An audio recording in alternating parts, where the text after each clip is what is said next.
Olá a todos, sejam bem-vindos. Então, como eu estava falando, Dani, vamos aprimorar um pouco mais a avaliação.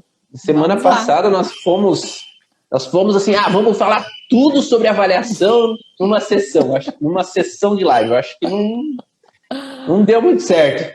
Eu acho que Não, é muita coisa, né, que a gente acaba observando no paciente quando ele chega, a gente está lá na recepção, antes de chegar no consultório. São vários detalhes, eu acho que é importante a gente se ater para conseguir auxiliar o paciente da melhor forma possível. Porque sim, o paciente que chega já armado, ou que chega com seus pontos de interrogação, não é um paciente que chega aberto. sim, e cada caso é um caso, cada cliente é de um jeito, então a gente está falando uma sequência de coisas importantes aqui para avaliação, mas a gente sempre vai ter que adaptar àquele tipo de cliente que chega, né? Sim, com certeza. Aos sons dos pássaros. Ah, esqueci de fechar a porta, um minutinho. Tá aqui. Então, quando nós falamos de avaliação, semana passada, para quem não viu a primeira live, nós passamos vários conteúdos com relação quando o paciente chega no consultório, como ele fala com você ali na primeira recepção tua com ele, cada detalhe de expressão corporal que é interessante você observar no paciente, como recepcionar o paciente, porque a avaliação vem muito antes da pergunta qual que é a tua queixa principal. A avaliação ela vem quando você observa o paciente e já começa a analisar ele quando ele chega dentro do consultório, quando ele manda mensagem para você no WhatsApp, querendo marcar ou agendar a consulta contigo. Então, cada um desses detalhes é extremamente importante para ser um atalho e não um obstáculo que te impede de chegar ao resultado do atendimento. Então, por isso que é importante esse passo a passo. Mas agora, antes de mais nada, né, se apresenta aí, Dani, né, para o pessoal conhecer quem está chegando de supetão hoje aí. Quem é a Daniele? Então, eu sou fisioterapeuta, trabalho com as 5 leis biológicas, a microfisioterapia, a psicogenealogia evolutiva, o reiki, enfim, são diversas técnicas, né? E a radiestesia que me ajuda bastante, inclusive nas avaliações. Perfeito. E eu, para quem está seguindo aí a Dani, chegando no Instagram da Dani, meu nome é Ivan Boraldo, eu sou idealizador do curso Origens, onde tenho por objetivo auxiliar profissionais da área da saúde a compreenderem a origem emocional dos sintomas dos seus pacientes e terem resultados mais eficientes desde esse processo da avaliação, entendendo como as perguntas ideais que a gente precisa ter, até chegar no entendimento da origem emocional e ressignificar esses sintomas do paciente para que ele possa sair da alteração. Mas antes, para a gente ressignificar, eu acho que isso é um bloqueio, às vezes, ou uma dificuldade, um obstáculo, na verdade, para chegar ao resultado eficiente é não avaliar direito. Então, quando você não avalia direito, você não chega ao resultado. Então, eu costumo falar que 70% do tratamento é avaliação. Então, se o paciente chegou com dor nas costas e eu avalio a coluna lombar, e ali eu sei que tem uma restrição, tem uma alteração na coluna lombar, e eu acho que temos que tratar essa coluna lombar. Mas o problema no rim, de nada adiantou tratar a lombar. Né? Então você vai direcionar para o caminho errado, vai fazer a avaliação de forma errada. Então, quando a gente é preciso na avaliação, a gente consegue ter resultados muito mais eficientes. Não sei se tu já viu isso Sim, acontecendo. é muito comum, porque assim, ou a gente às vezes foca demais, né? Eu cheguei com uma dor na coluna, né? E você foca demais ali nessa parte músculo-esquelética e esquece de todo o resto, né? A gente não pega uma história que vem por trás. E uma coisa que eu estava lembrando, assim, às vezes a gente fala assim, qual que é a sua profissão? Aí a pessoa, minha profissão é X. E a gente esquece de perguntar, tá, e o que você mais gosta de fazer? Como que é a sua rotina? Porque ele pode ter uma profissão X, mas às vezes o Uhum. que ele executa fora da profissão, né, que às vezes pode estar sobrecarregando justamente essa parte da coluna, é muito mais impactante do que, ou a forma como ele faz. De repente, Uhum. eu sou professora. mas eu sou obrigada a fazer mais alguma outra atividade, ou eu faço uma outra atividade, né, em casa, ou uma segunda função, que para mim é uma sobrecarga, para mim é uma situação que eu preciso fazer, não é bem o que eu queria, né? E aí a gente precisa de montar essa história. Então, às vezes, são pequenas perguntas, pequenos detalhes da avaliação que a gente deixa de perguntar, que a gente perde a oportunidade de ter o todo, né, e coerência, né? Então, que a gente precisa, não é porque a gente tem que perguntar tudo que a gente vai esquecer que tem que ter coerência nas perguntas, porque senão a gente começa a confundir o próprio cliente. E sem falar que a gente não pode negar de forma alguma que possa existir um conflito físico, ou um conflito tóxico Sim, e alguma outra alteração, né?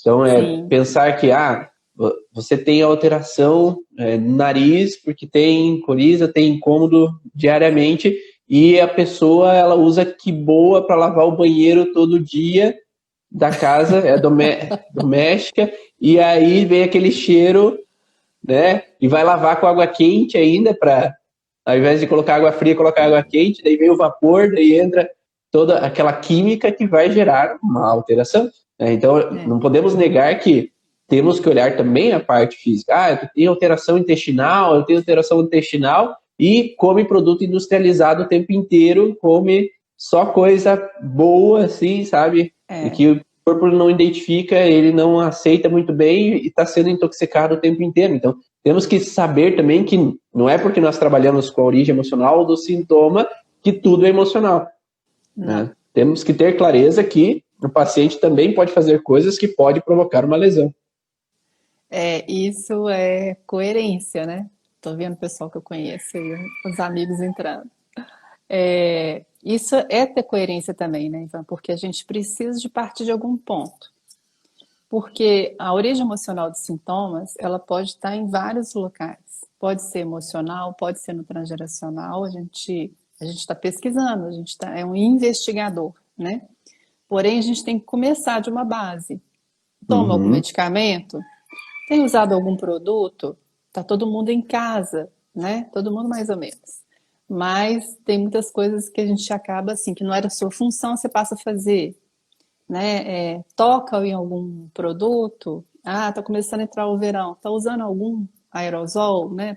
Geralmente para mosquitos, etc. A gente tem que fazer essas perguntas porque a gente tem, né, as intoxicações que são lentas. Você vai Uhum. usando um pouquinho hoje, um pouco amanhã, aquilo não vai fazer diferença. Chega um determinado dia que o copo enche e aí começa a Sim. expressar, né? Sim, perfeito. E para você, também uma coisa importante na avaliação é o nome, né? Então, para você que trabalha com decodificação de nome, dentro do curso Origens nós não temos essa parte de Isso. decodificação do nome, que fique bem claro, tá? Para não haver nenhum problema. Então, decodificação de nome é algo que a Dani fez, e por isso que ela pode falar, a Denise, que está aí também, ela fez, e que ela pode falar, né? Mas eu não trabalho com isso, eu não trabalho com essa área, né? Então, para que fique claro, porque em uma live anterior houve o relato de decodificação do nome e pode Isso. ter criado uma confusão que dentro do curso Origens não tem esse estudo de decodificação do nome lá dentro também, tá? Mas é algo que a pessoa pode compreender, né? A pessoa Uhum. pode buscar estudar isso através de alguma instituição que promova isso, que aqui no Brasil a gente sabe que tem o Instituto LIS, que promove o curso de decodificação de nomes, né? E aí Isso. é possível, às vezes, ter esse entendimento, é possível abordar o paciente também entendendo o que significa aquele nome dele, né? Que é um primeiro abordagem, de certa forma, né, Dani? Nossa, e o nome fala muito. Na verdade, ele conta muito das histórias que estão no nosso inconsciente, né? Então, o curso da psicogenealogia evolutiva, que é do Instituto Liz, que aqui no Brasil é a Letícia Vassin que promove, né? Mas foi uma Uhum. técnica desenvolvida pelo Lauro Alonso. E é muito bacana porque você ali tem, no seu próprio nome, a gente tem mandatos que são do inconsciente. Meio que está envolvido ali um pouco do nosso projeto de sentido, né, que a gente fala aqui. Uhum. Então, ali, às vezes, já vai te dar muitas pistas, né, do que essa pessoa está vivendo, né? Mas é um ponto bacana da gente olhar. E aí você fala também do trabalho, né? Qual trabalho a pessoa exerce, E Isso. também, às vezes, é interessante se esse trabalho ela está exercendo ou ela está em desvio de função, porque às vezes tem muitos professores que estão em desvio de função e às vezes trabalhando em outra área, ou na pandemia, por causa dos sintomas, estão em casa e não estão trabalhando, né? E aí a gente pergunta, é um dos primeiros passos que eu tenho, que é casado, solteira, relacionamento, né? A religião, né? Religião. Então, todo esse processo de perguntas, que também, uma coisa interessante é o e-mail, porque o e-mail eu usava muito para mandar artigos sobre a informação da origem emocional de sintomas, porque assim você mantém o paciente entendendo aquele assunto, né? E isso é um pós-venda. O pós-venda é você fez teu atendimento, trabalhou o teu resultado, mas como que o paciente vai lembrar de você? De que forma? Ou pelo bom resultado, ou porque ele vai ter informações sobre você ali. Ele vai buscar querer compreender melhor. Então ele vai sair da sessão, às vezes ele pode, às vezes curioso para entender mais sobre esse mundo. E aí quando você pode enviar e-mails, né, às vezes manda um direcionamento, né, tem um e-mail marketing que você direciona para todos os teus pacientes, eles vão começar a entender um pouco melhor. Eu tinha vários pacientes que no trabalho deles, eles colocavam no mural o e-mail. Eles imprimiam e colocavam no mural para que outras pessoas pudessem ler sobre aquela informação. E aí você vai sendo divulgado sem gastar, né? Porque é uma divulgação sem gasto, porque você não tem que ir lá no Instagram, no Facebook e investir dinheiro para ver uma divulgação. Ali é uma divulgação onde que as pessoas vão mandar ou redirecionar o teu e-mail para outras pessoas, principalmente para aquelas pessoas, se você... Claro, não é você colocar sobre, a técnica funciona assim, é a dor da pessoa, né? Dor na coluna. Aquela pessoa, dor na coluna. Meu irmão tem, vou mandar para ele. Dor de garganta. Minha tia tem, vou mandar para ela. Então é para direcionar para aquelas pessoas que realmente pode ser interessante ter aquele conhecimento. Então isso é importante, às vezes, na avaliação, você ter esse contato ali do paciente para que você possa direcionar essas informações. Não sei se alguém aqui já fez isso, já direcionou e-mail para os pacientes para que eles possam ter esse conhecimento um pouco mais aprofundado sobre o teu atendimento, sobre o que você faz. Isso realmente ele é bem produtivo. Isso. Ou pode ser também por um WhatsApp institucional, né? Que Uhum. hoje está todo mundo usando mais essa mídia, você propaga isso com mais facilidade, com um clique você direciona também, dá para a gente fazer, né? Também, perfeito. É isso. Telefone, e-mail. Agora nós chegamos na queixa principal. Isso. Né? Então, o que eu faço geralmente? Eu vou perguntar para o paciente o que incomoda ele. O que incomoda? Qual é o sintoma dele? Obrigado, Denise. Obrigado. Me divulga aí. Valeu. Então, a Denise colocou aqui, eu mando os vídeos do Ivan. Ó, que legal. Isso pode mandar, fique à vontade. Eu também faço isso. Tá pronto, tá ótimo. Facilitado. E aí, quando nós vamos perguntar a queixa principal, eu tendo a perguntar o que incomoda mais para o paciente. O que é o que te incomoda mais hoje? Porque às vezes ele vai falar, porque eu tive dor nas costas. Tu tá tendo ainda? Não, já curou. Eu tive gastrite. Mas tem ainda, então? Não, já passou. Então, às vezes o paciente vai demorar um tempo, uma infinidade para contar tudo que ele já teve, ao invés de direcionar o que você precisa para essa sessão. E o que você precisa para essa sessão é a prioridade, né? O que te incomoda mais? Eu tenho insônia, eu tenho uma dor no estômago, eu tenho uma dor de cabeça, que isso me atrapalha completamente hoje. Porque de nada adianta você tratar algo que já passou, né? Eu tive uma dor no tornozelo há 20 anos atrás. De nada adianta você olhar para isso e ele continuar com a dor de cabeça, que é o que mais incomoda ele. Então, a prioridade é olhar para o principal. Eu na outra live eu tinha até comentado assim, que eu faço algumas perguntas que são específicas de algumas glândulas mestras que a gente tem, né? E as que estão ligadas ao hipotálamo, eu acho sempre muito, muito importante a gente perguntar sono, sede, fome. E daí a gente vai ramificando, porque às vezes o que ele traz hoje de queixa, né? Eu estou muito ansioso, estou muito agitado, O que está por trás, que é, por exemplo, a ansiedade hoje, que é o carro-chefe, né? Acho que de qualquer consultório, né? Às vezes ele fala assim, nossa, eu estou com muita dor no ombro, mas eu sou muito ansioso, né? Tem uma sequência de coisas que estão envolvidas ali atrás, e mesmo que a gente não tenha condições de abordar como fisioterapeuta, a gente teria condições, né? A gente deve, inclusive, saber direcionar esse cliente, porque ele está ali para te pedir ajuda, né? E você, às vezes, pode ser o canal. Então, quando a gente pergunta as questões que estão no hipotálamo, a gente acaba entrando, né, afunilando mais como é que está a condição, né? Se eu estou falando de fome, já estou abordando uma sequência de órgãos aí, né, que estão associados. E eu posso estender isso mais, saber sobre como que está a alimentação dele, como não está, se toma água, se não toma água, e a gente vai tendo um apanhado geral, né? Mas é muito importante o que a gente, às vezes, direciona, porque às vezes o paciente entra numa verborreia, ele está tão cheio de coisas e já está tão sofrido, que às vezes a gente precisa falar assim, então tá, vamos voltar hoje. Hoje, se você fosse, dessas 5 coisas que você me falou, hoje, o que é que mais te incomoda? Para a gente começar de algum lugar, né? Porque senão isso desorienta a gente também, né? Se a gente tem aquela tendência assim, você é o salvador da pátria, a gente vai querer olhar tudo e a gente perde a oportunidade até de educar esse cliente para saber um passo de cada vez. Porque talvez se ele esteja muito cheio de informação, né? Aliás, muito cheio de sintomas, significa que ele está com muita informação, que ele não está dando conta, né, de administrar isso. E às vezes a gente tem que servir ele como um educador, né, entre parênteses ali, desse processo, que ele possa olhar para ele e sentir, voltar o foco dele para ele, para o corpo dele, né? Perfeito, perfeito.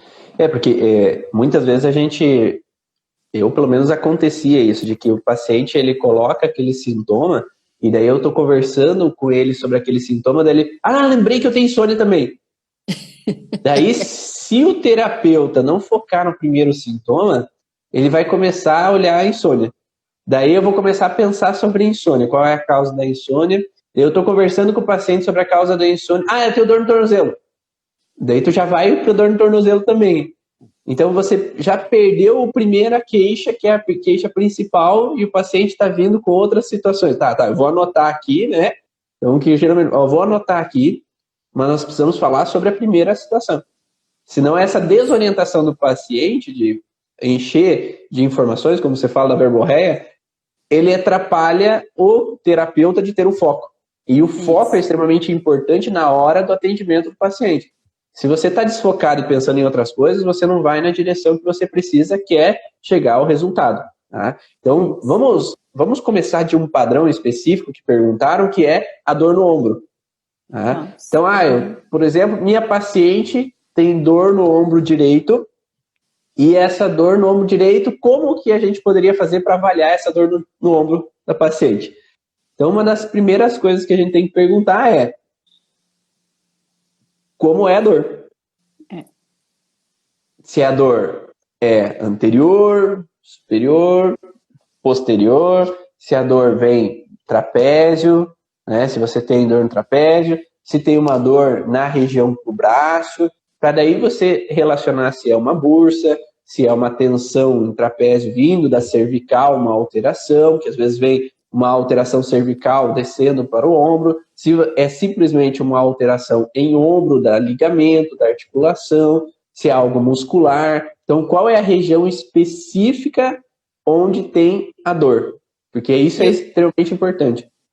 E o tipo de dor, se ela é dor empontada, se ela é dor latejante, se tem parestesia. Eu geralmente falo assim, fica formigando, porque às vezes parestesia eles não entendem. Para onde que vai? Qual que é o horário que essa dor piora? Né? Quando é que ela melhora? Se ela já teve períodos de melhora e recorrência. Então, a gente vai afunilando essas informações, né, específicas. Lógico, né, Ivan, que eu acho que é uma coisa que é importante. A gente está aqui falando de uma forma didática, né? Mas como a gente está fazendo mente, corpo, espírito, né? A gente precisa saber como que é o ambiente dessa pessoa. A gente vai anotando sem perder o foco. Até porque essa pessoa não vai chegar só com uma situação, né? E às vezes Sim. a dor no ombro dela é só reflexo de outra situação que está fora, né? Mas Uhum. via de regra a gente segue uma questão didáticazinha sem deixar de ter o olhar, né? É aquela situação, é um olho no peixe, outro no gato. Sim. E a gente só fala o contexto didático para quem está começando. Para quem está É, começando, é importante seguir o passo a passo para você ter um norte. É como eu é, falo no curso Origens. Tem pessoas que vão lá para a última aula do curso e não passou pelo passo a passo. Então, o curso está feito no passo a passo para identificar ponto por ponto do que tem que ser seguido, para daí chegar no entendimento do porquê aquele órgão está de alteração. Mas ir para o final antes de fazer o passo a passo, daí não vai ter coerência nenhuma de entender o que está acontecendo. Então, por isso é, que nós precisamos do passo a passo, para depois, a hora que eu estou pronto, eu já estudei e eu sei, agora eu posso juntar as informações. Né? Mas a gente não pode estar pronto antes de começar. Isso não existe. é. Né? Pessoas que querem estar no final antes de começar. Né? E aí é importante seguir esses detalhes para conseguir compreender, né, o porquê aquele sintoma está aparecendo para o paciente. E uma outra questão importante é o movimento, né? Em que movimento eu tenho a dor? Ah, eu tenho dor só acima de 90 graus no ombro. Eu tenho dor só quando eu faço adução horizontal, ou só quando eu faço a abdução lateral. Então, isso é extremamente importante para entender qual é o gesto que mimetiza o conflito. Né? E isso Exatamente. que é importante. Isso. Que mais, Dani? Bom, e a gente precisa te perguntar qual que é, a gente precisa perguntar, não, a gente precisa fazer o teste da lateralidade, né? Porque se eu tô, é nos dois ombros que ela tem dor, é no ombro só, né? E a gente precisa saber se essa pessoa, em termos cerebrais, qual que é a lateralidade? Que aqui, essa que a gente faz, não está ligada à lateralidade motora, não é a mão que eu escrevo, mas é a dominância cerebral que eu tenho, né? Que a gente nasce, né, com ela e que ela não muda ao longo da vida. Então a gente precisa de testar, né? Uhum. Perfeito. E esse teste, ele é feito com o teste do aplauso. O teste do aplauso é o que o Dr. Hammer ele verificou como o teste mais fidedigno para Isso. relacionar a lateralidade cerebral de funcionamento, mas no contexto de mesoderma, ou seja, a parte músculo-esquelética, a gente vai olhar um lado do corpo tem a ver com um padrão em geral, o outro lado do corpo tem a ver com outro padrão específico. Então vamos dar um exemplo. Então essa paciente que perguntaram ali no Instagram tinha dor no ombro direito. Então a pergunta que a gente vai fazer viu, você imagine como se você estivesse num teatro. Imagine como se estivesse num aniversário. Então, imagine você lá naquele ambiente e aplauda como se aquele teatro tivesse sido magnífico. Aplauda como se aquela pessoa que está tendo os parabéns ali mereça receber os parabéns. Então, como é aplaudir, né? E de uma forma espontânea, né? Você vai pedir para o paciente. Não assim, Isso. aplaude aí, quero ver, aplaude. Botando pressão no paciente. Aplaude aí, quero ver como é que faz. Assim, faz assim. E aí, será que tá filmando, né? Será que... Esse teste é muito engraçado, porque assim, todo mundo fica constrangido para fazer, né? E é tipo assim, oi, é louco? Ele tá me perguntando um monte de coisa, sintomas, de repente, ele pede para eu aplaudir, o que tem a ver isso, né? Mas eu sempre falo assim, olha, a gente precisa fazer um teste, explico, né, gente, porque é aquilo que o Ivan já tinha falado. A gente parte, às vezes, do pressuposto que todo mundo sabe que a gente sabe, né? A minha você sai a foca, pelo amor do Senhor. A foca, a gente tem como dar a volta na foca. Mas a gente precisa de inserir ele nesse contexto. Olha, a gente nasce, né? Na segunda divisão, isso já é uma coisa que é determinada no processo embriológico, que fala muito sobre como você reage diante da vida. É uma coisa inconsciente, é instintiva, né? E isso faz diferença para a minha avaliação. Então, eu sempre peço para a pessoa arredar a cadeira um pouquinho para trás, né? Relaxar os ombros. E aí, às vezes, eu brinco, assim, olha, fecha os olhos, pensa numa pessoa que para você é uma pessoa assim, que é aquela pessoa que você aplaudiria. Não importa o que ela fez, pode ser porque deu uma bala para uma pessoa, pode ser que fez um grande feito, e aplaude para mim. Só que eu já peço, você vai aplaudir com a mão cruzada, porque acontece, às vezes tem pessoas que vão bater a palma assim, ó. E aí isso pode dar alguma confusão, né? Então, geralmente eu falo assim, como você aplaude? Se eu vejo que ela aplaude assim, olha, você vai aplaudir com a mão cruzada. Em determinado momento, na hora que eu falar com você, troca, você vai trocar a mão. Porque é um segundo reteste que a gente faz. Então, eu já dou esse comando, já preparo a pessoa para evitar essa questão da palma da foca, que às vezes trava a gente, né? E é difícil que a pessoa diz, não, mas eu aplaudo assim, não, tudo bem. Você pode virar a mão? Fica difícil para você cruzar a mão aqui, bater dessa forma, né? E aí eu já faço dessa forma para a convivência, o dia a dia a rotina, né, do consultório já faz a gente ir pegando algumas questões. Perfeito.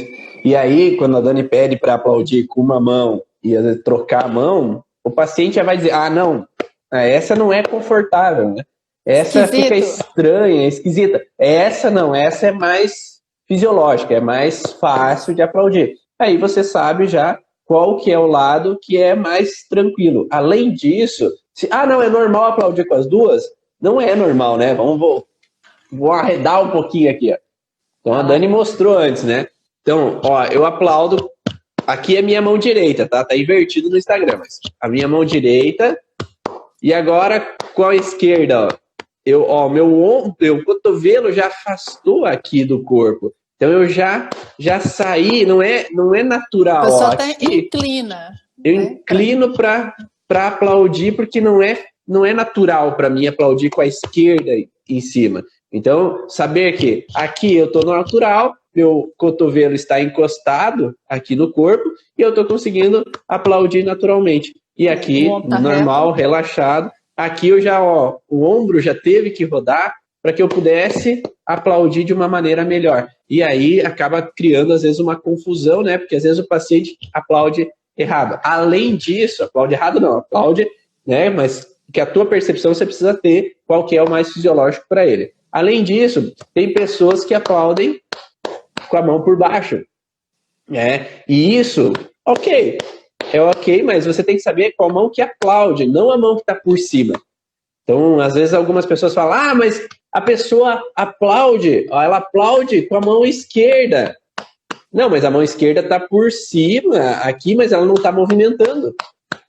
Então, não é a mão esquerda que está movimentando. Então, o importante é saber qual mão que movimenta, que essa é a mão que está relacionada ao padrão de lateralidade que a gente precisa entender. Então, a pessoa muda esse aplauso durante a vida, ou muda a mão de prioridade durante a vida? Não. Se ela é destra, ela vai ser sempre destra a vida inteira. Se ela é canhota do aplauso, ela vai ser sempre canhota a vida inteira. Pode acontecer de ela aplaudir com a mão direita e daí ela começar a aplaudir com a mão direita por baixo. Mas a tendência é que, se é destra, a vida inteira vai ser destra. Se é canhoto, a vida inteira vai ser canhoto. E isso não muda, tá? Não muda. Anota aí. Não muda. O teste do aplauso não muda, tá? A gente pode, sim, quando a gente fala de neocórtex, que está relacionado, então, à questão hormônio dependente, a gente pode mudar um lado cerebral de funcionamento para o outro lado cerebral de funcionamento, mas a lateralidade de aplauso, essa não muda em nenhum momento da nossa vida. Então, sempre, desde sempre, vai continuar sendo a mesma para a nossa avaliação. E aí? Né? Então, ela é destra e aplaude com a mão direita. O que isso dá de conclusão, então, Dani? O que dá para a gente analisar? Se ela é destra, né, cerebral, e se a dor está no ombro direito, que você falou, né? Direito. Então, a gente vai ter a gente pode começar a perguntar o que está acontecendo na casa, se tem alguma coisa que está incomodando ela no trabalho, né? E a gente já começa a associar o ombro serve para quê?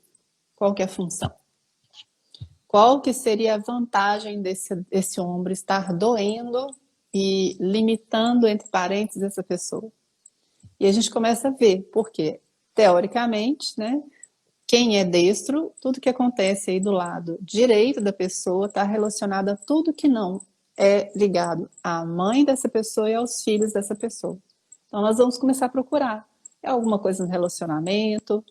Nós não somos psicólogos, nós não vamos futicar a vida da pessoa. Mas a gente precisa fazer perguntas específicas. Olha, tem algo que te incomoda na sua casa, né, no seu relacionamento, no seu emprego, ou no que você faz, na atividade que você exerce? Está acontecendo alguma coisa? Né? E a gente espera a pessoa dar aquele... Porque é aquele momento que a pessoa fica assim, não tem nada a ver, eu quero saber do ombro. Quero saber que meu ombro está doendo. Então, que tem a ver... Só para especificar, né? Quando nós falamos ali, que a Dani colocou, tudo que não tem a ver com mãe e filhos, por quê? Porque para essa mulher destra, o ombro oposto, que é o esquerdo, ele tem a ver com mãe ou filhos. Então, conflitos relacionados em geral com mãe e filhos, o lado esquerdo. Em geral, tá? É a primeira base quando a gente fala de um contexto simbólico, né? A gente vai entrar no simbolismo da informação do ombro. Então, ombro oposto, mãe e filhos. O mesmo ombro, ele teria relação com parceiros. Então, o que se coloca como parceiro, segundo o Hammer? Parceiros é todas essas pessoas que não são mãe e filhos. Então, é o pai, são irmãos, tios, primos, avós, no contexto de amigos, profissão, tudo que remete, então, a não sendo mãe e filhos. Então, se essa mulher tem o ombro direito com dor, a gente pode pensar nesse contexto, então, relacionado ao simbolismo com relação a parceiros. É um conflito com relação a parceiros. Mas antes disso, eu tendo a perguntar o que a Dani falou lá de começo. O que você faz? Qual é a tua profissão? Porque a gente tem que pensar o que ele faz com os braços que talvez exija dele. Se é um pedreiro, se é uma pessoa que trabalhe muito com ombros, que pendura frango no frigorífico. Então eu vou fazer um esforço contínuo, repetitivo, se eu uso esse ombro de uma maneira realmente que pode gerar uma lesão, né? Então esse é o primeiro ponto, né? Então se pode ser algo físico. Posteriormente, se aquela ação que você faz dia após dia carrega uma frustração. Porque às vezes pode ser que ele possa ter dor no ombro, mas devido ao esquerdo, que representa mãe e filhos, mas que representa uma ação profissional dele que não é agradável. Né? Porque eu faço dia após dia aquilo, eu não queria estar fazendo aquilo. Então pode ter um outro processo que não necessariamente tem a ver com essa relação simbólica. Então eu posso ter a ver com uma ação específica do que eu faço, do que eu promovo. Então, por exemplo, uma professora que escreve no quadro, vamos só colocar uma bagunça na cabeça aí de todo mundo. Então, uma professora que é canhota de escrever, mas que é destra de aplauso, porque não é porque a pessoa é canhota de escrita que ela tem que ser canhota de aplauso. Por isso que o teste do aplauso é o teste mais fidedigno. Então, essa professora ela pode escrever com a esquerda. Mas, quando a gente vai fazer o teste, ela aplaude com a mão direita. Então, essa escrita da professora, ela está lá no quadro escrevendo e os alunos lá atrás estão tirando sarro, estão brincando, não estão prestando atenção, não estão fazendo nada direito, estão bagunçando. Então, quando nós olhamos para articulação, dores articulares, musculares, nós geralmente vamos ter uma tendência de olhar para conflitos de incapacidade ou impotência. Então, ou seja, se eu me sinto incapaz de ser uma boa professora com tudo isso que está acontecendo, se eu me sinto impotente de realizar uma boa aula, porque os alunos lá atrás não estão prestando atenção, que eles não estão tirando boas notas, e isso que eu faço, que é escrever no quadro, gera uma sensação de frustração por mim mesmo, porque eu me sinto incapaz. Por isso que eu chego a falar, né, que é o conflito de autodesvalorização. Mas é autodesvalorização porque eu me sinto incapaz de realizar, exercer a minha função de forma ideal, e aí eu me autocritico. Porque o que eu estou fazendo de errado, qual é a situação que eu não dei conta, qual é o caminho que eu estou tomando que não deveria ser esse. Então, essa autodesvalorização vem de uma incapacidade. Tá? E aí, quando eu exerço esse pensamento de incapacidade, eu estou gerando uma frustração com relação ao meu gesto. O meu gesto de escrever no quadro. Então, quando eu subo a mão aqui, o braço aqui, eu entro numa sensação de incapacidade. Porque eu estou escrevendo enquanto os alunos estão fazendo toda aquela bagunça. E aí, cada vez que essa pessoa vai erguer o braço assim, ai, dói o ombro. Porque esse é o gesto que relembra no inconsciente a situação de um movimento frustrante. E aí ajuda a gente a entender que se esse ombro esquerdo tinha a ver com essa paciente, com relação ao contexto de mãe e filhos, porque ela é destra, mas no trabalho é essa função que ela exerce, é esse ombro que ela escreve e faz com que ela tenha disfunção nesse ombro, porque eu entro numa desvalorização. Não sei se está dando para entender, faz sentido para vocês, quem está assistindo aí, coloca aí os comentários para saber se vocês estão ouvindo, entendendo e está dando para encaixar isso com alguns pacientes de vocês. São esses detalhes que a gente tem que prestar atenção, né, João? Porque às vezes a gente foca, né, só na parte motora. E essa questão, esse exemplo do ombro é bacana, porque o que representa para ela? Quando é que ela entra em estresse, quando é que ela sai do estresse. E uma coisa que eu achei, você estava falando aí, eu estava lembrando assim, essa questão, né, de todo o mesoderma novo, de desvalorização, autodesvalorização, se sentir impotente, de mãos, né, praticamente, eu sei o que precisa ser feito, mas eu não tenho o que fazer, né? A gente precisa, isso é uma situação que acaba virando uma bola de neve, porque cada vez que ela se sente assim, né, e às vezes alguém fala para ela, você não consegue dominar a sua sala, você não tem controle da sua sala, e aquilo se repete, isso vira, né, o que eu brinco, né, é um auto-bullying. A gente já, provavelmente a pessoa abre a porta da sala já pensando assim, ai, hoje de novo eu não vou dar conta de controlar essa turma. Né? Todo mundo acertou. Aí 3 alunos não conseguiram adquirir, né, atingir aquele nível que ela gostaria. Aí tá vendo? Bem que a pessoa falou que eu não dou conta. Ou alguém ficava me falando que eu não era boa o suficiente, né? Então, a gente tem que lembrar que às vezes a pessoa entra nesse looping e ela chega nesse looping. E às vezes ela não vai ter uma capacidade de olhar assim, é isso que me incomodou. Perfeito. Né? E ali a Aline pergunta, nesse caso, qual o ombro afetado? O esquerdo que escreve ou o direito porque ela é destra? Cada caso é um caso. Aí a gente está colocando aqui várias possibilidades, porque não existe um menu assim que você vai, isso é isso e sempre vai ser isso. Cada paciente é único. É como o paciente interpreta a situação, como o cliente observou aquela situação. Se aquele cliente se sentiu frustrado porque enquanto estava naquele momento específico ele viveu o conflito, ele pode ter dor no ombro que escreve, né? Relacionado à mão que escreve. Se a frustração dele não é relacionada ao escrever no quadro, porque vamos dizer que essa paciente específica, na hora que ela estava escrevendo no quadro, um aluno foi lá e desvalorizou ela de uma forma intensa. E ela aí se sentiu frustrada exatamente por aquela escrita que ela estava fazendo naquele momento. Aí ela vai ter uma tendência maior de ter no ombro esquerdo, que era o ombro que ela estava escrevendo.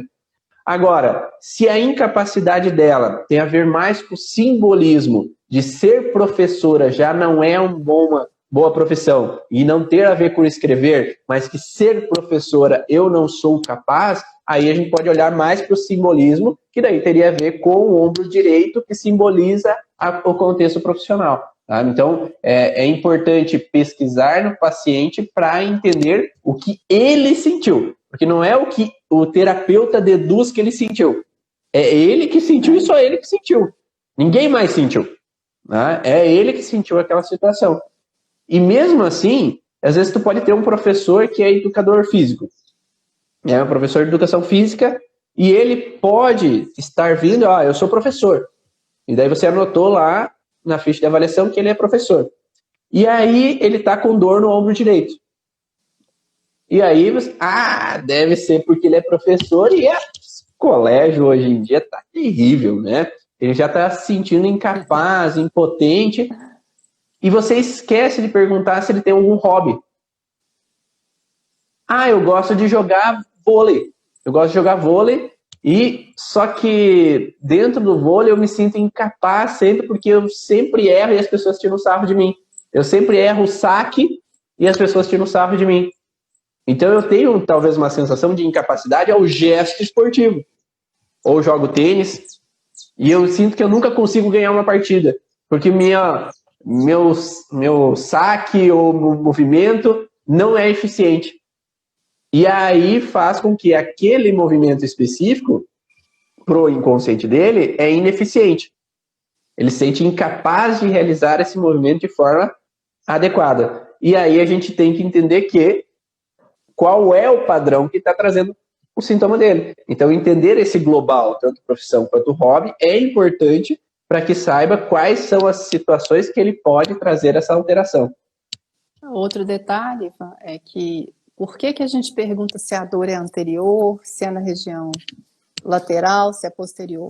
Porque esse movimento, né, quando a gente, quem é da área da saúde, que a gente estuda a cinesiologia, a biomecânica, os movimentos falam por si só. Porque aí a gente começa a olhar, porque o DHS ele pode ser real, imaginário, simbólico, né? A gente vai ter que olhar para todos eles. Só que a gente precisa começar de algum ponto. Eu quero começar, por exemplo, o que é físico, se é traumático, se é alguma coisa que é intoxicação, se é um movimento que a pessoa sempre faz. Tá, a gente vai partir disso e a gente vai abrindo esse leque.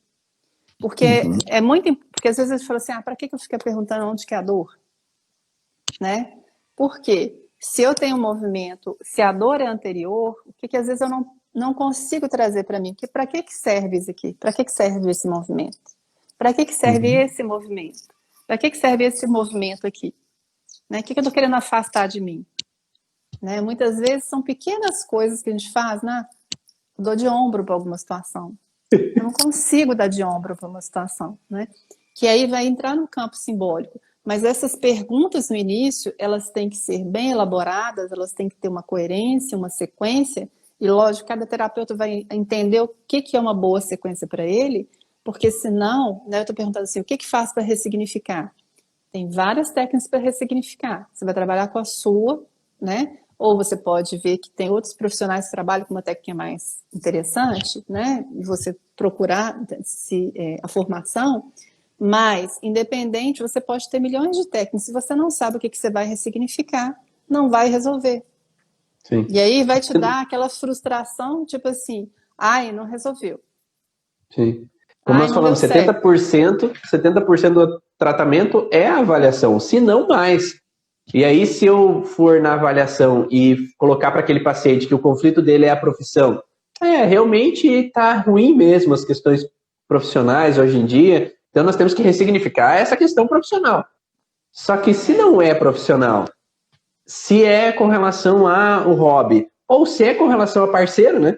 Porque essa mulher que tem o ombro direito, que tem a alteração e a dor, a gente precisa saber, então, a dor é anterior, se é superior, se é posterior, e qual é a função daquela região específica. Como a Dani falou, se é trazer para perto, se é afastar, se é empurrar no contexto simbólico. Se nós descartamos todas as possibilidades, que a profissão dela ou que o hobby dela não é aquilo que cause a frustração, agora nós vamos para o simbolismo.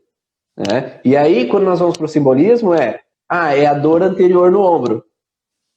Então, se eu pensar assim, ela deve estar com uma situação no trabalho que é incômodo para ela, mas eu não pergunto sobre a situação de relacionamento, porque às vezes esse relacionamento, eu tenho uma irmã que a gente brigou faz 2 anos, e aí a gente se afastou, eu sinto saudade de conversar com ela, eu sinto falta de ter um ambiente junto com ela, mas não devo, não devo ir conversar com ela, porque assim eu estou sempre me rebaixando, então eu vou ficar quieta aqui, eu não vou trazer mais ela para perto. Então eu fico nessa frustração de não poder abraçar mais ela, trazer ela para perto de mim, e aí eu vou gerando a alteração com relação à região do ombro. Então é entender que existem várias possibilidades, não é uma possibilidade única, E a gente vai olhar sobre esse contexto real, profissional, ou hobby, função, que é a função daquela articulação, para daí entender qual é a relação emocional, simbólica, que pode estar por trás. E aí a gente vai fazer as perguntas ideais, né? Com relação ao contexto conjugal, como é que está o teu relacionamento conjugal? Está tudo bem, não está? Porque daí nós temos um detalhe importante que a Lívia colocou antes, desde quando a dor vem. Porque desde quando a dor vem é importante. Porque nós sabemos que dores musculoesqueléticas, elas vêm após o estresse. Não enquanto eu estou no estresse. Então, em geral, a não ser que seja um processo tão longo, que tem uma degeneração articular tão grande, que agora a articulação já não tem mais cartilagem, e aí tem uma restrição de mobilidade naquela articulação, e tem uma rigidez de movimento, tem uma dor, mas de rigidez. Naquele momento, então, já é um processo mais longo. Então, tem uma artrose. Mas agora, se você tem uma alteração de dor aguda, faz 3 meses essa dor. Então, o que há 3 meses a pessoa saiu do estresse? Que é uma coisa que eu sempre falo, né? Se você vai na academia, quando você está erguendo peso e está puxando peso pesado, né? Além da tua capacidade ali, você tem dor na hora? Não, você tem um cansaço na hora, uma fadiga na hora. Mas a dor vem após o estresse em geral, nesse contexto músculo-esquelético, né? E aí a gente precisa entender, então, o que nesse momento você relaxou. O que você solucionou em partes. Porque se a pessoa 3 meses continua com a dor, ela solucionou em partes, né? Não solucionou completamente. Ivan, por isso que é importante não pular etapas, porque senão você não vai saber avaliar. E se você não sabe avaliar, você não vai saber ressignificar. Porque veja bem, se você não sabe sobre os tecidos, como que os tecidos antigos e os novos se comportam na fase ativa e na fase pós-estresse, né, na fase de estresse e pós-estresse, você não vai fazer a pergunta certa. Sim. Então, não é vergonha nenhuma você ter um resuminho, né? Porque isso é básico, isso é lá no início. Mesoderma novo, né? Ele vai se comportar de uma forma diferente do endoderma na fase de estresse, na fase pós-estresse. Esse paciente que está chegando com dor no ombro ou em qualquer parte do corpo que seja relativa à parte músculo-esquelética, tendões, ligamentos, que é do mesoderma novo, ele vai estar te falando que ele já saiu de uma situação. Quer dizer que ele saiu para sempre, já está curado, você não precisa nem de olhar, porque já que é fase pós-estresse, está tudo bem. Não. Ele provavelmente vem numa situação que a gente chama de balanço. Ele sai do estresse, mas aquilo não se resolve. E aí ele volta de novo, ele reativa de novo. Né? E eu acho importante falar que são outras coisas básicas das 5 leis biológicas. Como é que a gente marca, como é que o DHS é marcado em nós? Né? Porque aí a gente começa a entender o porquê que a gente olha para o real, imaginário, simbólico. O real é o físico, né? Porque esse DHS vai entrar para algum órgão do sentido, além de tempo e espaço. Né? Então, se a gente não tem muito claro os princípios das 5 leis biológicas, você não vai avaliar disso, você não vai fazer a pergunta correta. Né? A gente está colocando passo a passo, está vendo algumas perguntas, mas precisa saber da base para você saber o que você vai perguntar. Né? Por exemplo, eu vi uma pergunta aqui para cima, assim, e se for para trás? Lembra que pode ser o que é a minha percepção. O trauma, o conflito vai acontecer de acordo com a minha percepção. Tá? Vou dar um exemplo aqui que tem pouco tempo que eu atendi uma pessoa. Uma pessoa que vem de uma condição religiosa mais arraigada, né? Que não pode, o corpo não pode ser tocado, que é pecado, que etc. Então, numa situação de trabalho, que um colega chega e toca ela por trás aqui, ó, e ela entende que esse contato, tá me tocando, qual que é o mandato que eu tenho? Qual que é o comando que eu tenho do meu sistema familiar? Não se encosta. Esse negócio de encostar minha filha, né? Não deixa os homens te tocar porque é perigoso. E ele toda vez é uma pessoa que gosta de toque, gosta de abraçar, ele não tem nem. Mas como que você vai entender que é essa pessoa para ela o toque? Então, às vezes, ela não pode fazer isso aqui, ó. Ai, sai. Não me toca. Né? Ou pode ser uma questão realmente de redução dentro do trabalho, que é inconveniente, né? Então, a gente precisa de ter esse olhar e não é fácil, né, Ivan? A gente está falando aqui, estudar 5 leis biológicas não é só você saber órgão tal, a origem emocional é tal, o significado é tal. Qual que é o sentido biológico? Como é que o tecido se comporta? Aí eu vou fazer as perguntas específicas. Exatamente. Por isso que a gente sempre fala dentro do curso que não existe receita de bolo e o objetivo é que você, como terapeuta, aprenda a entender, aprenda a olhar a função. Porque se é muito fácil assim, Ivan, qual é a causa da dor no ombro? Pensa, qual é a função do ombro? Né? Como teve hoje, qual é a causa da hérnia de umbigo? Qual é a função? O que está acontecendo ali naquele lugar? Porque através desse entendimento de qual é a função daquele músculo, qual é a função daquela articulação, a gente vai entender por que ela está em desfunção. Essa disfunção é por um motivo. Tá? Então, entendendo qual é a função, a gente entende a disfunção. Então, se essa função não está sendo exercida da maneira adequada, que é, às vezes, afastar aquela pessoa. Eu lembrei de uma possibilidade assim, uma criança quer puxar, tu vai de castigo aqui, eu quero segurar o braço, não quero ir. Eu também estou usando esses músculos posteriores para segurar e eu não quero ir para onde o meu pai quer me levar, que é de castigo.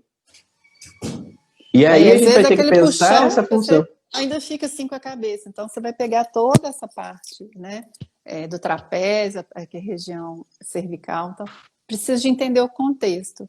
Isso. Mas e se a pessoa não lembrar, era criança, não lembra? A gente vai usar as outras técnicas para a gente poder ajudar a pessoa a lembrar. Uma Perfeito. Coisa que você comentou aí, Ivan, uma situação que às vezes até eu esqueço, assim, são coisas simples, né? Mas o Programa Especial Biológico Inteligente da Natureza, que é o SBS que a gente fala, o intuito dele é que a gente sobreviva. Ele sempre vai acontecer para a nossa sobrevivência, para a nossa proteção. Então, os sintomas, as doenças, elas não são algo para nos punir, não é algo que, o que eu fiz de errado, não. É a única forma que o corpo encontrou de me proteger de algo ou de alguma coisa. Então, para que eu preciso ter esse sintoma? Porque, assim, é descarado, gente. Sintoma, na verdade, é um letreiro com bastante luz te mostrando, olha para uma situação que você está jogando para debaixo do tapete e que não está bacana. Então, a gente precisa de perguntar, fazer todas essas perguntas, qual que é a função, né? Qual que são os tecidos, os prováveis tecidos, a gente vai saber fazendo as perguntas, né, nesse contexto, mas para que esse corpo precisa se proteger, ou por que para ele sobreviver ele precisa estar doendo, precisa estar com um tumor, precisa de aparecer uma urticária. O que esse corpo está me falando? São perguntas que às vezes no dia a dia eu falo assim, nossa, peraí, eu falta fazer esse link para poder entender qual que é o contexto da história. Aí sim, eu vou ter elementos precisos para eu ressignificar. E não é fácil também estudar todos os órgãos e tecidos, mas é necessário se a gente é terapeuta. Se a gente é terapeuta, se é profissional da área da saúde, tem que entender a função daqueles órgãos. Eu sei que é fígado. Tá, e daí? Qual é a função do fígado? Qual é a função do pâncreas? Qual é a função do baço? Para que a gente possa compreender. E isso vai funcionar com qualquer órgão, qualquer tecido. Ele tem dor de cabeça. Então, em que região da cabeça e qual é a função da cabeça para a pessoa? O que simboliza a cabeça para essa pessoa? Eu tenho dor no pescoço. E para que serve o pescoço? Eu tenho dor no estômago. Para que serve o estômago? Para que aí a gente pode entender que se o estômago tem a função de digerir o alimento, tem um alimento que eu não consigo digerir. Então eu posso passar mal com algum alimento. Mas de forma simbólica, o que eu posso representar que eu não estou conseguindo digerir? Se o intestino serve para evacuar a sujeira, o que eu não estou conseguindo evacuar de sujeira da minha vida? O que eu não estou conseguindo transpor de sujeira da minha vida, que eu não consigo sair daquela situação, que eu não consigo evacuar, que eu não consigo perdoar, que eu não consigo esquecer? Tá? Então, a gente sempre vai olhar de início para o entendimento da função. E aí, cada vez com que a gente estuda mais e mais as funções desse tecido, a gente pensa em diferentes possibilidades de disfunções. Tá? Então, cada órgão, às vezes, tem mais de uma função. E aí, se a gente entende mais de uma função, porque o ombro também eu posso carregar alguém, eu posso também erguer alguém, eu posso também levar alguém até algum lugar no colo, eu posso segurar e não deixar que me tomem dos meus braços, eu posso ter inúmeras possibilidades. E aí a gente vai olhar toda essa função para entender a relação daquele sintoma que está aparecendo. A mesma coisa que a alergia de pele, né? Como a Dani falou. Para que serve a nossa pele? É a nossa região sensorial. A gente vai sentir o toque de alguma pessoa, ou de algum lugar, ou da roupa que está tocando no corpo. E aí, quando entra em disfunção, é quando essa função não está sendo do jeito que eu gostaria. Porque eu não sinto mais o contato daquela pessoa, ou não queria sentir o contato de uma pessoa. Então aí a gente começa a racionalizar. E não receber de mão beijada as informações e agora, daqui a pouco, eu esqueci de novo. Eu esqueci qual era a causa. Qual é a causa mesmo disso? Aí vira, às vezes, um processo de um ping-pong de informação que não leva a nenhum lugar. Isso. Olhar cada história de forma individual. Sempre. A gente tem uma coluna cervical, que é a origem emocional dos sintomas, né? Que são as leis biológicas. Ela eu falo que é nosso GPS, ela é a base. Ali você precisa de aprender a raciocinar. Quanto mais você estuda, mais lê outras coisas associadas sobre o inconsciente, né? Sobre o comportamento humano, mais a gente consegue fazer uma leitura mais apurada. Né? Perfeito. Dani, acabou já, 1 hora já. A gente fala demais. Espero que vocês tenham gostado dessas informações aí do estudo da origem. Esse passo a passo da avaliação, dando exemplo aí do ombro, como uma possibilidade de você olhar também para essas outras abordagens, esses outros lugares, né? Sempre na avaliação a gente vai passar por órgão e órgão, cada órgão do corpo do paciente, então pedindo informações de história pregressa, pedindo informações com relação a cada um dos tecidos, o sono, como a Dani falou, libido, com relação à parte ginecológica, ou com relação a cirurgias prévias que possa ter, porque a gente pode ter, às vezes, cicatrizes que podem gerar alterações, aderências que podem gerar alterações. Então, tem inúmeras situações que podem contribuir para o entendimento da alteração do paciente, se ele é primeiro filho, qual filho ele é, se teve algum aborto, se ele tem filhos. Então, todas as coisas importantíssimas para a gente entender e nos orientar para o entendimento da origem emocional dos sintomas. Obrigado, Dani, de coração, por mais essa live aí, que o pessoal aí, pelo jeito, gostou mesmo. Vamos passar com 2 horas, gente, muito obrigada por vocês estarem aqui com a gente. É muito bacana quando vocês perguntam. É sempre estimula a gente a falar mais, né? E a gente estudar também mais. Obrigada, Ivan, pelo convite. E seguimos, né? Estudando cada vez mais. E estamos aí, qualquer dúvida, né, Ivan? Pode colocar nos grupos que a gente está aqui para ajudar, né? E isso faz com que a gente aprenda muito mesmo. E aí, uma coisa que eu falo para as pessoas assim, eu mando mensagem, pergunta para onde para você? Manda no grupo do Facebook para quem está no curso Origens, porque assim a dúvida de um pode ser a mesma dúvida do outro e todos podemos crescer junto para compartilhar as informações e aí cada um tem algumas informações, alguns insights que podem agregar e potencializar o resultado. Então, quando a gente pode estar junto, a gente vai junto mais longe, crescendo todos com todo esse conteúdo. Um grande abraço a todos, uma ótima terça-feira e para quem está assistindo aí, deixe seu comentário depois, quem está assistindo depois, para que a gente possa também crescer junto aí com toda essa partilha. Grande abraço, tchau! Tchau!